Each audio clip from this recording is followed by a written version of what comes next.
जय श्री राधे दोस्तों, केपी की वाणी चैनल में आपका स्वागत है। माता रानी का आशीर्वाद पाने हेतु कमेंट में जय माता दी अवश्य लिखे। वहीं अगर आप महाकाल के भक्त हैं तो कमेंट में हर हर महादेव अवश्य लिखें। यकीन जानिए माता रानी संग महादेव की कृपा आप पर और आपके पूरे परिवार पर अवश्य ही बरसेंगी और आप सब परिवार स्वस्थ एवं सुखी रहेंगे। साथ ही आपकी सभी मनोकामनाएं माता रानी की कृपा से अवश्य ही पूर्ण हो जाए। आज मैं आपको जनवरी के महीने में जिन 7 भाग्यशाली राशि के जातक के विवाह के योग हैं उसकी जानकारी दूंगा। साथ ही आपको कुछ प्राथमिक जानकारी भी दूंगा और राशि अनुसार से भी जानकारी दूंगा कि क्या उपाय आपको करने चाहिए। इसके अलावा ग्रह गोचर की स्थिति और फिर ग्रह गोचर से जिन 7 भाग्यशाली राशि के जातक के जनवरी 2025 में 16 जनवरी से लेकर 31 जनवरी के मध्य योग है उसकी जानकारी दूंगा। इसमें आपको जनवरी 2025 की विवाह मुहूर्त की भी जानकारी दूंगा। आइए उससे पहले मैं आपको बता दूं कि अगर आप केपी की वाणी से संपर्क कर विवाह की कुंडली बनवाना चाहते हैं तो आप संपर्क कर सकते हैं। हमारा संपर्क नंबर 8521835670 है 8521835670। तो इस नंबर पर आप संपर्क कर सकते हैं और विवाह हेतु जो है पूरी जानकारी ज्ञात कर सके। जैसा कि आपको अन्य वीडियो में भी बताया गया है। नए व्यूवर्स के लिए मैं बता दूं कि अगर आप विवाह की कुंडली बनवाते हैं तो विवाह संबंध की जानकारी जो है ए से लेकर जेड तक दी जाती है। कब होगी, कहाँ होगी, कैसे होगी, किससे होगी, किस दिशा में होगी, कितनी दूरी पर होगी, किस नाम से होगी, किस राशि से करनी चाहिए, जीवन साथी का रंग रूप स्वरूप स्वभाव और उनका करियर कैसा होगा, आपका करियर कैसा होगा। अगर आप लव मैरिज करना चाहते हैं तो माता पिता की सहमति मिलेगी कि नहीं मिलेगी, ससुराल में घर द्वार कैसा होगा, सास ससुर का स्वभाव कैसा होगा, पति कितना पढ़ा लिखा होगा, पत्नी कितनी पढ़ी लिखी होगी। तो ये तमाम तरह की जानकारी जो है अब आप केपी की वाणी से कुंडली बनवाकर प्राप्त कर सकते हैं और इसके लिए मामूली शुल्क यानी मेहनताना लिया जाता है। अगर आप अपने बच्चे की जन्म कुंडली बनवाना चाहते हैं, उनका भविष्य जानना चाहते हैं, उनके कैरियर के बारे में जानना चाहते हैं, उनके भाग्योदय के बारे में जानना चाहते हैं, उनके स्वास्थ्य के बारे में जानकारी प्राप्त करना चाहते हैं तो आप अवश्य संपर्क करें। हम आपको विस्तृत जानकारी देंगे ए से जेड तक। आइए वीडियो में आगे बढ़ते हैं। तो सबसे पहले मैं आपको राशि के अनुसार से ग्रह की जो स्थिति बदलती है और ग्रह से जो दोष लगता है उस दोष को कैसे आप कम कर सकते हैं उसके उपाय बताता हूं। तो जब कभी जातक के माता पिता विवाह प्रस्ताव के लिए बाहर जाए लड़के देखने या उनके परिवार से मिलने तो थोड़ा सा गुड़ खाकर और पानी पीकर जाए, है ना। और थोड़ा सा गुड़ जो है आपको वहीं पर छोड़ देना है घर में ही। उससे चाहे तो बेटियां प्राप्त कर सकती हैं या लड़के प्राप्त कर सकते हैं। अगर सूर्य की वजह से विवाह में बाधा आ रही है तो आप रोजाना सूर्य देव को जल चढ़ाएं और उस समय ओम सूर्याय नमः यही सूर्य स्त्रोत से तेजो रस जगतपति अनुकंपा माग्नाकारे दिवाकर इस मंत्र का भी आप उच्चारण पाठ कर सकते। यदि मंगल के चलते दोष आ रहा है तो चांदी का चकोर टुकड़ा या तो आप चांदी के जो है हनुमान जी निर्मित करा लें और उसे आप धारण कर लें। अन्यथा आपके जो कुंडली में दोष लगा है उस दोष का निवारण आप अवश्य करा लें अगर दोष परिहार नहीं हो रहा है। वहीं तांबे का एक चौकोर जमीन में दबा देने से सूर्य की बाधा समाप्त हो जाती है। ये आप घर के बाहर अदृश्य स्थान पर दबाएं ताकि किसी को ज्ञात न रहे। शनिवार के दिन जो है बहते जलधारा में जो है आप नारियल बहाएं, काले तिल बहाएं का प्रवाहित करें तो इससे शनि की बाधा समाप्त हो जाती है, राहु की बाधा समाप्त हो जाती है। वहीं अगर आप शनि समेत सभी अशुभ ग्रहों से मुक्ति चाहते हैं तो हर शनिवार के दिन जो है जल में काले तिल मिलाकर भगवान शिव का अभिषेक करें। अगर राहु केतु के चलते दिक्कत आ रही है तो शनिवार के दिन जो है बहती जलधारा में नारियल प्रवाहित करें जटा वाला। साथ ही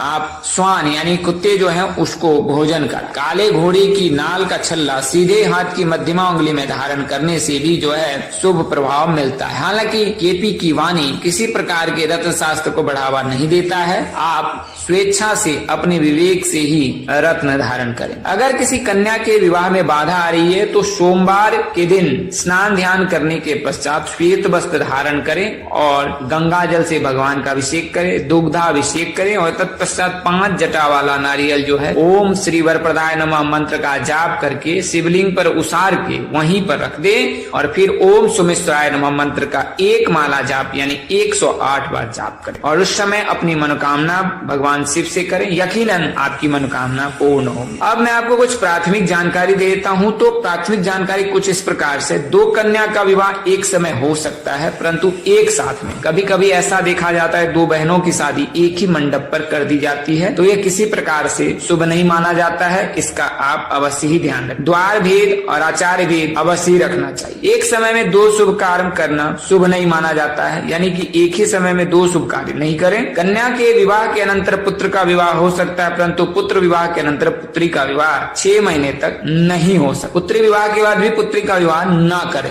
1 वर्ष में सहोदर भाई अथवा बहनों का भी विवाह शुभ नहीं होता है। वर्ष भेद जरूरी है। समान गोत्र और समान प्रवर वाली कन्या के साथ विवाह निषेध है, इसका ध्यान रखें। विवाह के पश्चात 1 साल तक पिंडदान, मृतका स्नान, तिल तर्पण, तीर्थ यात्रा, मुंडन, प्रेतानुगमन आदि चीजें ना करें। विवाह में छींक का भी दोष नहीं लगता है। वैवाहिक कार्यक्रम में स्पर्शास्पर्श यानी छुआछूत का भी दोष नहीं लगता है। वैवाहिक कार्यक्रम में चतुर, द्वादश, चंद्र ग्रह नहीं है। वैवाहिक कार्यक्रम में छींक का भी दोष नहीं लगता है। विवाह हेतु षष्ठी, अष्टमी, दशमी और शुक्ल पक्ष की प्रतिभा तिथि का परित्याग करना चाहिए। अब मैं आपको राशि अनुसार से उपाय बता देता हूँ। तो अगर आप मेष राशि के जातक हैं तो आपने हनुमान जी की पूजा उपासना करनी है और मंगलवार के दिन लाल चीजों का दान करें। रोजाना हनुमान चालीसा का पाठ। अगर आप वृषभ राशि के जातक हैं तो सोमवार, शुक्रवार के दिन जो है कच्चे दूध से भगवान शिव का अभिषेक करें और साथ ही माँ दुर्गा चालीसा का पाठ करें। मिथुन राशि के जातक हैं तो आप भगवान गणेश जी की पूजा उपासना आराधना करें। मोदक, दुर्वा और मालपुए उन्हें अर्पित करें। कर्क राशि के जातक हैं तो आप भगवान शिव जी की पूजा उपासना आराधना करें, उनका अभिषेक करें। जलाभिषेक, गंगा जल से अभिषेक, दुग्ध से अभिषेक कर सकते हैं। साथ ही आप शिव चालीसा का पाठ। अगर सिंह राशि के जातक है तो रोजाना प्रातः काल स्नान ध्यान के पश्चात जल में कुमकुम, गुड़,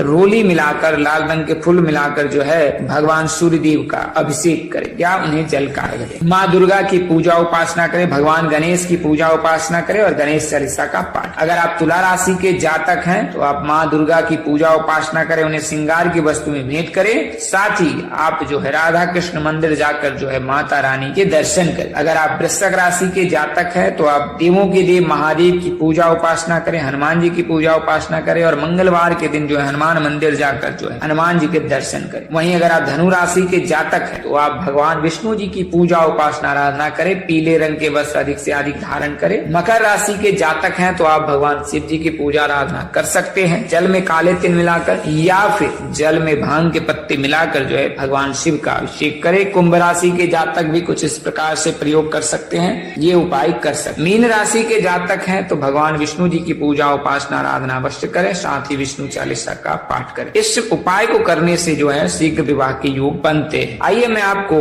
ग्रह गोचर की स्थिति बता देता हूँ। तो शुक्र के गोचर से जो है सिंह राशि के जातक के लिए, बुध के गोचर से मिथुन राशि के जातक के लिए, कर्क राशि के जातक के लिए, सूर्य के गोचर से कर्क राशि के जातक के लिए, मंगल के गोचर से धनु राशि के जातक के लिए, गुरु के गोचर से वृश्चिक राशि के जातक के लिए, शनि के गोचर से सिंह राशि के जातक के लिए, राहु और केतु के गोचर से कन्या और मीन राशि के जातक के लिए शुभ योग है। तो इन राशि के जातक के लिए शुभ योग है। अब मैं आपको कुछ प्राथमिक जानकारी देता हूँ। तो जो सगाई के कार्यक्रम होते हैं उसमें जो है कुछ साइंटिफिक सिद्धांत भी होते हैं जो कार्य करते हैं। जैसे शास्त्रों में इसका विधान तो नहीं है, लेकिन चिकित्सा क्षेत्र में इस प्रकार की बातें हैं। हालांकि केपी की वाणी इसको प्रमाणित नहीं करता है, ये सब चीजें होती हैं। लेकिन अंगूठी धारण करने से स्वास्थ्य लाभ अवश्य ही होता है, इसकी प्रमाणिकता विज्ञानों में उपलब्ध है। तो इसके लिए जो है जातक अपनी राशि अनुसार से, शुभ रत्न के अनुसार से वो रत्न धारण करते हैं, अंगूठी धारण करते हैं। तो इसका आप अवश्य ख्याल रखें। आइए मैं आपको उन राशियों के बारे में विस्तार से बता देता हूँ। तो सिंह राशि के जातक के लिए चूंकि वर्तमान वर्ष में तो योग नहीं है, लेकिन आगामी वर्ष में साल 2025 के प्रथम मास में ही यानी कि जनवरी के महीने में ही जो है सिंह राशि के जातक के लिए शुभ योग बनेगा। और सिंह राशि के ऐसे जातक जिनकी आयु 26 वर्ष से अधिक हो चुकी है, उनके विवाह में बाधा आ रही, तो वर्तमान वर्ष में योग नहीं है, लेकिन आगामी वर्ष में योग बनेंगे।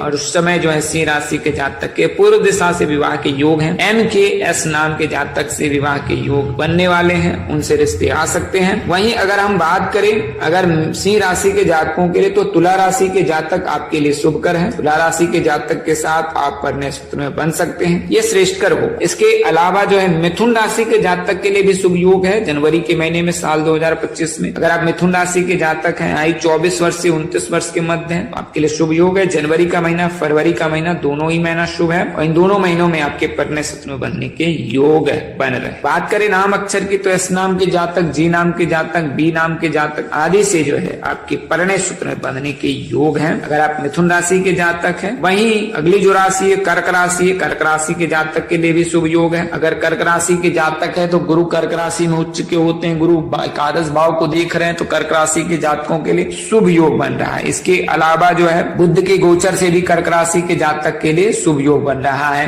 सूर्य के गोचर से भी कर्क राशि के जातकों के लिए शुभ योग बन रहा है। तो अगर आप कर्क राशि के जातक हैं तो साल 2025 का जनवरी महीना आपके लिए बेहद ही शुभ रहने वाला है। वहीं बात करें विवाह मुहूर्त की तो जनवरी के महीने में 16, 17, 18, 19, 20, 21, 23, 24, 26 और 27 इन तारीखों को जो है जनवरी महीने में विवाह मुहूर्त है। तो आप अपने हिसाब से तिथि का चयन कर सकते हैं। इसके लिए आप स्थानीय पंडित व ज्योतिष से भी संपर्क। कन्या राशि भी इसमें शामिल है। जनवरी के महीने में कन्या राशि के जातक के लिए भी शुभ योग है। अगर आप कन्या राशि के जातक हैं तो भगवान श्री विष्णु जी की पूजा उपासना आराधना अवश्य करें और बुधवार के दिन हरे रंग के वस्त्र पहने, साथ ही बुधवार के दिन जो है भगवान गणेश जी की पूजा करें, आपको अवश्य ही लाभ प्राप्त होगा। ए नाम के जातक, एस नाम के जातक, डी नाम के जातकों में से कोई एक नाम के जातक के साथ आप परिणय सूत्र में बंधने वाले हैं। अगली जो राशि है वो जो है मकर राशि है, धनु राशि है और मीन राशि है। तो अगर आप मकर राशि के जातक हैं तो आपके लिए भी शुभ योग है। जनवरी 2025 में जब शनि मार्गी हो जाएंगे 15 नवंबर को, उसके पश्चात से फिर मकर राशि के जातक के लिए शुभ योग बनेगा। दिशा जो है इनके लिए पश्चिम हो सकती है। दुई जो है क्यू नाम के जातक, एच नाम के जातक। अगर आप मकर राशि के जातक हैं तो कुंभ और मीन राशि से विवाह करना श्रेष्ठ कर होगा। इसके अलावा मीन राशि के जातक के लिए भी जनवरी का महीना बेहद शुभ रहने वाला है। इस दौरान मीन राशि के जातक परिणय सूत्र में बन सकते हैं, उनके लिए रिश्ते आ सकते हैं और उनकी शादी भी हो सकती है। वर्तमान समय से लेकर 18 मई 2025 तक मीन राशि के जातक के लिए शुभ योग बन रहा है। बात करें नाम अक्षर की, एस नाम के जातक, जी नाम के जातक, बी नाम के जातक, वी नाम के जातक, इनमें से कोई एक नाम के जातक के साथ आप परिणय सूत्र में बंधने वाले हैं। अगर आप मीन राशि के